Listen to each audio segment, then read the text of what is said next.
Assessment year 23-24 की ITR file कर दी है, रिफंड आपका ड्यू है, बट वो रिफंड प्रोसेस नहीं हो रहा है। तो कब आपकी आईटीआर प्रोसेस होगी और कितने टाइम में आपका इनकम टैक्स का रिफंड आएगा असेसमेंट ईयर 23-24 का, उसी चीज को लेकर के आज हम चर्चा करने वाले हैं। हे गाइस, मैं हूं विवेक फ्रॉम फिनटेक्स प्रो, जहां पर हम बात करते हैं फाइनेंस एंड टैक्सेशन की। चलिए विदाउट एनी फर्दर डू समझते हैं कितने दिन में आपका रिफंड आने वाला है आपको। सो गाइस, आ चुके हैं हम इनकम टैक्स के ऑफिशियल पोर्टल पर। सबसे पहले आपको एक चीज दिखाना चाहूंगा, करंट ईयर असेसमेंट ईयर जो हमारा चल रहा है 23 एंड 24, यहां पर अगर आप एक चीज नोटिस करेंगे तो ये ऑफिशियल वेबसाइट है इनकम टैक्स की। यहां पर देखिए तो इंडिविजुअल कितने रजिस्टर्ड है उसको छोड़िए, नंबर ऑफ रिटर्न वेरीफाइड। देखिए प्रोसेस क्या होता है, आप अपनी रिटर्न फाइल करते हैं, वेरीफाई करते हैं, देन रिटर्न प्रोसेस होती है, देन आपका रिफंड आता है। वो अभी थोड़ी देर में मैं डिटेल में समझाऊंगा उसकी टाइम लिमिट्स क्या होती है। सबसे पहले समझिए 1,25,64,000, 1,25,00,000 अप्रॉक्स ले लेते हैं, इतनी रिटर्न्स ई वेरीफाई हो चुकी हैं। नाउ उसमें से कितनी रिटर्न अभी तक प्रोसेस हुई है। देखिए रिफंड आपका तभी आएगा जब आपकी रिटर्न प्रोसेस हो जाएगी। कितनी रिटर्न्स प्रोसेस हुई हैं असेसमेंट ईयर 23-24 के लिए, आपके पास नंबर्स यहां मौजूद हैं। 4,000 से भी कम रिटर्न प्रोसेस हुई हैं। सर इतनी कम रिटर्न क्यों प्रोसेस हुई है, और ये जो भी रिटर्न प्रोसेस हुई है, मेरा जो एस्टीमेट है इसमें से कोई भी रिफंड वाली रिटर्न नहीं होगी। जो निल की रिटर्न होती है, जहां पे कोई रिफंड ड्यू नहीं होता है, वो वाली रिटर्न यहां पर प्रोसेस हुई होंगी। तो सर क्वेश्चन सबसे पहले तो आप ये बताइए कि रिफंड आ क्यों नहीं रहा है, इतना टाइम क्यों लग रहा है। हमने तो अप्रैल में जब फॉर्म आए थे तभी अपनी रिटर्न फाइल कर दी थी, अब तो जुलाई आ चुका है, बट अभी तक हमारा रिफंड हमारे बैंक अकाउंट में नहीं आया। देखिए गवर्नमेंट यहां पर फंड को मैनेज करती है, कैश मैनेज करती है, और उसकी वजह से कभी कभी थोड़ा टाइम लग जाता है। और इस बार जो आपके रिटर्न के फॉर्म्स भी काफी जल्दी आ गए थे, तो कैश मैनेजमेंट की वजह से गवर्नमेंट थोड़ा सा एक्सटेंड करती है प्रोसेसिंग का टाइम, जिससे आपका रिफंड भी थोड़ा सा डिले होता है। तो सर ये टाइम लिमिट क्या होती है, ये समझाओ, कितने दिन में गवर्नमेंट को प्रोसेस करना है as per income tax act, उसको एक बार समझाइए। देखिए चलिए तो एक बार पूरी टाइमलाइन समझते हैं किस तरीके से आपकी रिटर्न प्रोसेस होती है, सो दैट आपको इजीली समझ में आ जाएगा कब आपका रिफंड आपके अकाउंट में आने वाला है। सबसे पहले बात कर रहे हैं हम असेसमेंट ईयर 2023 एंड 24 की। इसमें आप क्या करोगे, सबसे पहला प्रोसेस होता है स्टेप 1 में आप अपनी आईटीआर को फाइल करते हो। अब आईटीआर फाइलिंग के टाइम पे आप एक चीज ध्यान रखो, जो छोटी आईटीआर होती हैं, इंडिविजुअल की मैं बात कर रहा हूं, तो छोटी आईटीआर से मेरा मतलब है आईटीआर 1 एंड आईटीआर 4। कंपैरेटिवली ये जल्दी प्रोसेस होती हैं in compare to ITR number 2 and ITR number 3, जो कि बड़ी आईटीआर जिनको बोला जाता है, यानी डिटेल्ड इनकम टैक्स रिटर्न जिनको बोला जाता है। तो इनमें प्रोसेसिंग टाइम थोड़ा सा ज्यादा लगता है, और इनमें आईटीआर 1 और 4 में प्रोसेसिंग टाइम थोड़ा सा कम लगता है। तो आईटीआर फाइलिंग के टाइम, लेकिन ये आपके हाथ में नहीं होता कि आप कौन सी रिटर्न फाइल करेंगे। ये डिपेंड करता है आपके नेचर ऑफ इनकम पर कि कौन सा हेड आपके लिए एप्रोप्रिएट है, कौन सी आईटीआर आपके लिए एप्रोप्रिएट है।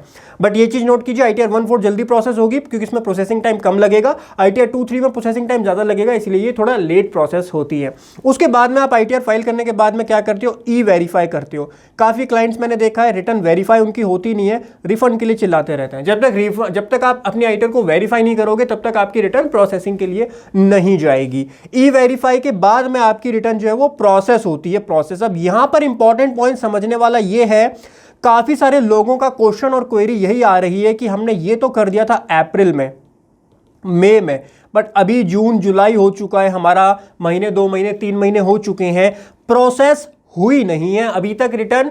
कितनी टाइम लिमिट होती है इनकम टैक्स रिटर्न को प्रोसेस करने की, यही क्वेश्चन है, इसीलिए आप ये वीडियो देख रहे हो, ध्यान से समझिएगा। आपको मैं टाइम लिमिट बताता हूं किस तरीके से टाइम लिमिट होती है। प्रोसेसिंग जो की जाती है, ध्यान से समझिएगा, वो की जाती है इनकम टैक्स के एक सेक्शन के अकॉर्डिंग। इनकम टैक्स का सेक्शन होता है 143(1) के अंदर। जब प्रोसेसिंग हो जाती है तो आपको एक इंटीमेशन भेजी जाती है। इंटीमेशन, ये इंटीमेशन भेजने की एक टाइम लिमिट होती है, गवर्नमेंट के पास एक टाइम लिमिट है इंटीमेशन भेजने की। अगर मैं बात करूं असेसमेंट ईयर 23-24 की, तो गवर्नमेंट को ये इंटीमेशन आपको भेजनी है 31 दिसंबर 2024, यानी असेसमेंट ईयर खत्म होने के 9 मंथ्स के अंदर अंदर आपको ये इंटीमेशन गवर्नमेंट को भेजनी होती है।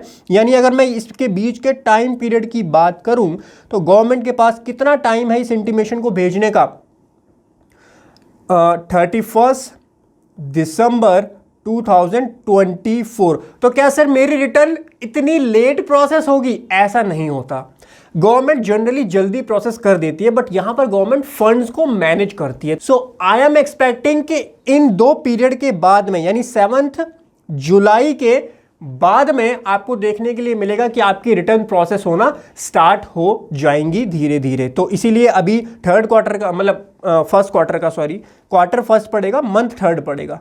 फर्स्ट क्वार्टर का जो थर्ड मंथ है यानी जून मंथ का टीडीएस जब गवर्नमेंट के पास पहुंच जाएगा, 3 महीने का टीडीएस जब गवर्नमेंट के पास पहुंच जाएगा, एडवांस टैक्स की इंस्टॉलमेंट ऑलरेडी जा चुकी है, तब गवर्नमेंट प्रोसेस करना स्टार्ट करेगी आईटीआर रिटर्न। और इसमें भी आईटीआर 1 और 4 जल्दी प्रोसेस होती है और आईटीआर 2 और 3 लेट प्रोसेस होती है। तो सर इतना टाइम नहीं, तो एक बात बताओ एस्टिमेटेड टाइम कितना लगता है? देखो एस्टिमेटेड टाइम की अगर मैं बात करूं, जो नया गवर्नमेंट का पोर्टल है ये कैपेबल है 1 घंटे के अंदर रिटर्न को प्रोसेस करने के लिए।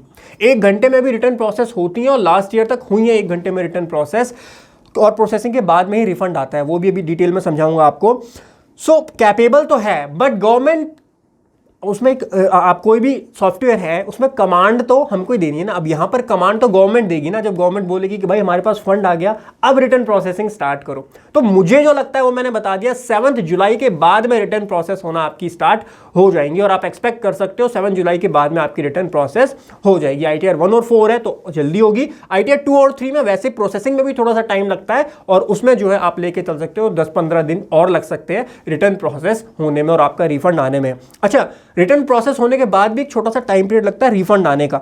तो इसके बाद जो रिफंड आपके अकाउंट में भेजा जाता है वो आता है with in 7 to 10 working days के अंदर। With in 7 to 10 working days के अंदर आपका रिफंड आ जाता है। बट एक चीज को नोट कीजिएगा, ये रिफंड आने के लिए कुछ कंडीशंस होती हैं। आपका बैंक अकाउंट जो है वो आपने क्लोज ना कराया हो, जो आपने आईटीआर फाइलिंग के टाइम पे दिया है। आपका जो बैंक है वो आईटीआर में आपने प्री वैलिडेट जरूर करा रखा हो। प्री वैलिडेट नहीं होगा अकाउंट तो रिफंड आने में वहां पर दिक्कत आ जाती है। तो ये 2 चीजें मेक श्योर कर लीजिएगा, अकाउंट आपका एक्टिव होना चाहिए और बैंक आपका प्री वैलिडेट होना चाहिए। तो 7 to 10 वर्किंग डेज में आपके बैंक अकाउंट में वो रिफंड आ जाएगा। सर ये कैसे चेक करें? इसके लिए आप एनएसडीएल की वेबसाइट पे जा सकते हैं, जिसका लिंक मैं आपको नीचे दे दूंगा। एनएसडीएल की वेबसाइट पे जाकर के आप जो है अपना पैन नंबर डालेंगे, कैप्चा कोड डालेंगे तो आपको स्टेटस बता देगा कि उस असेसमेंट ईयर के रिफंड का स्टेटस क्या है। तो इस तरीके से आप इस चेक भी कर सकते हैं कि क्या आपके रिफंड का स्टेटस है। बट प्रोसेसिंग की जो टाइम लिमिट है वो मैंने आपको एक्सप्लेन कर ली